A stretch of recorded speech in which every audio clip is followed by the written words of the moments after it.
Happy new year everyone, welcome to my blog. আজ আমি সকাল সকাল বেরিয়ে পড়েছি পিকনিকের জন্য। বাবা আমাকে ছাড়তে যাচ্ছিল।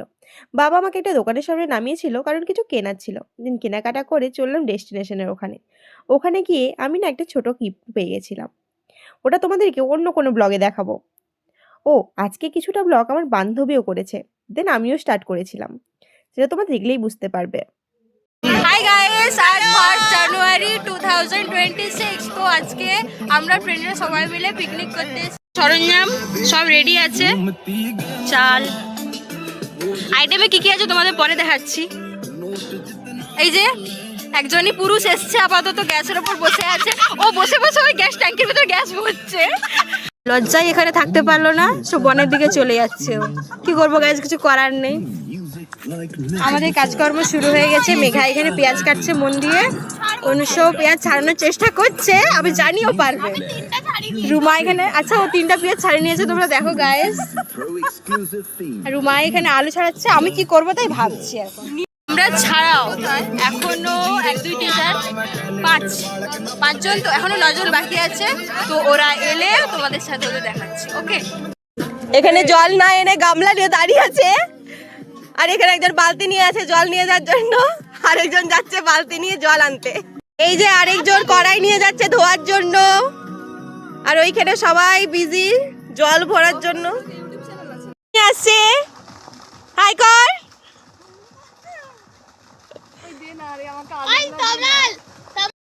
সবাই চলে এসছে ধোয়াধুয়ি করে। ওইদিকে আসছে চাল নিয়ে, জল বাবা জল বড় মন কাজ করে এসছে বাবা রে। আর সৃজিত এখানে ল কলেজ থেকে পড়ে এখন নিয়ে আসছে, কি সব করছে ভগবানই তার জানে। ও বাবা, বুঝতে পারছে না কিভাবে রান্না হবে, সেই জন্য ওদের এত চিন্তা। করতে না পেরে ওরা চলে যাচ্ছে, ওরা কোথায় যাচ্ছে তাই জানি না। আর এইদিকে একজন পেঁয়াজ ছাড়াতেই ব্যস্ত, আর একজন তো গার্লফ্রেন্ডের সাথে কথা বলতে বলতেই চলে গেল। রঘুনাথ স্যার এখানে রান্না করার জন্য রেডি হচ্ছে। হাই কর, হাই কর। শুধু হাই করতে বলেছিলাম, আর কিছুই না। এখানে আরেকজন গার্লফ্রেন্ডের সাথে কথা বলতে এতই বিজি, এখানে রান্না করার জন্য সব কোথায় সরাবে সেটাই দেখতে পাচ্ছে না।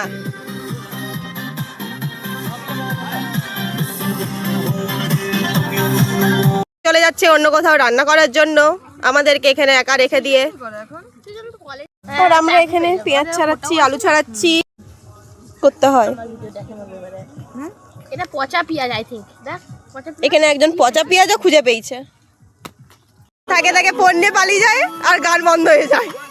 এখানে আরেকজন চাল ধুচ্ছে। হাই কর না ভাই, 2 আঙুলে হাই হয়। ওয়াও, ভাত রান্নার নিউ স্টাইল দেখে নাও গাইস। কিভাবে চাল পাকাতে হয় সেটা ওর কাছ থেকে শেখা উচিত। ভালো করে ম্যারিনেট কর, আবে বেশি তেল দিস না, রিচ হয়ে যাবে।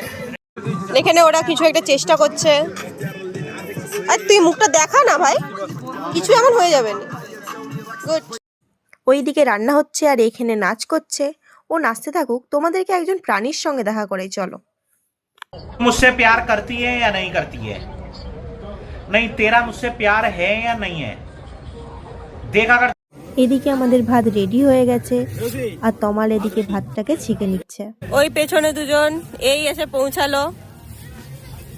এতক্ষণ পরে, এতক্ষণ ওরা কি করছিল তা কি জানি। কি করছিস ভাই এতক্ষণ ধরে? কি রে, এখানে আছে, তুই আমার মেয়ে দেখতে কোথায় যাবি?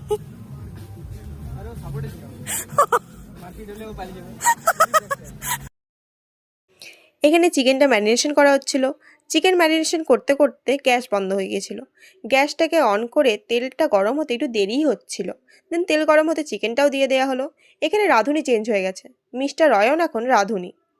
আমাদের হেল্পার প্রেয়সী, ও একটু হাই বলে দিল। দেন দেখি ওই দিকে ছোটাছুটি হচ্ছে, এটা সারাক্ষণ শুধু লাফিয়েই যায়। আর এখানে আলু নিয়ে দাঁড়িয়ে আছে, ও হাই বলে দিল, আর ওরা ওখানে বসে। এদিকে চিকেন কষা হতে হতে আমরা 3 জন বেরিয়ে পড়েছিলাম একটু ঘুরতে। দেন ঘুরে এসে দেখি আমাদের ওজি রাঁধুনি তমাল চলে এসছে ফিরে। দেন ও এসে একটু চিকেন বের করে খেয়েও নিল। ওরা 3 জন টেস্ট করছিল। সরি 3 জন না 4 জন ছিল। ওরা টেস্ট করলো। ওদেরকে কতবার যে জিজ্ঞাসা করেছিলাম কেমন হয়েছে খেতে, ওরা কোনো রিপ্লাই দিল না। দেন কিছুক্ষণ পর অবশ্য রিপ্লাই দিয়েছিল, কিন্তু অনেকক্ষণ পর। খুবই গরম ছিল, সেই জন্য একজনের হাতও পুড়ে গেছিল।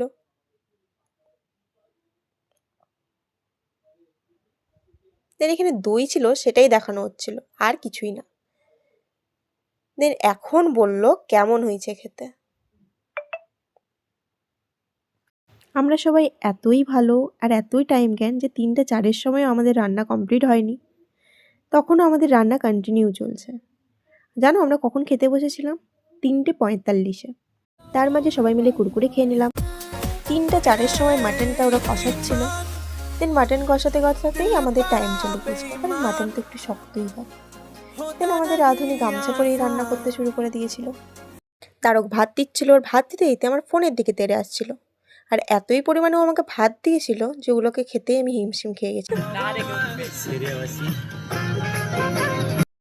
খাওয়া দাওয়া কমপ্লিট করে সবাইকে বাই বলে বাড়ির দিকেই আসছিলাম। বাড়ির দিকে আসতে আসতে একটা প্রাণীকে দেখতে পেলাম। চলো তোমাদের সাথেও তাকে দেখা করাই, অবশ্যই দেখাবো, চলো। यही है डार्लिंग मर जाऊंगा जो मुझको ये ना मिली हाय করে দে। দেন পুকুর পাড়ে যে ওদেরকেও বাই বললাম, বাই বলে চললাম বাড়ির দিকে। আজ এতটাই, বাই।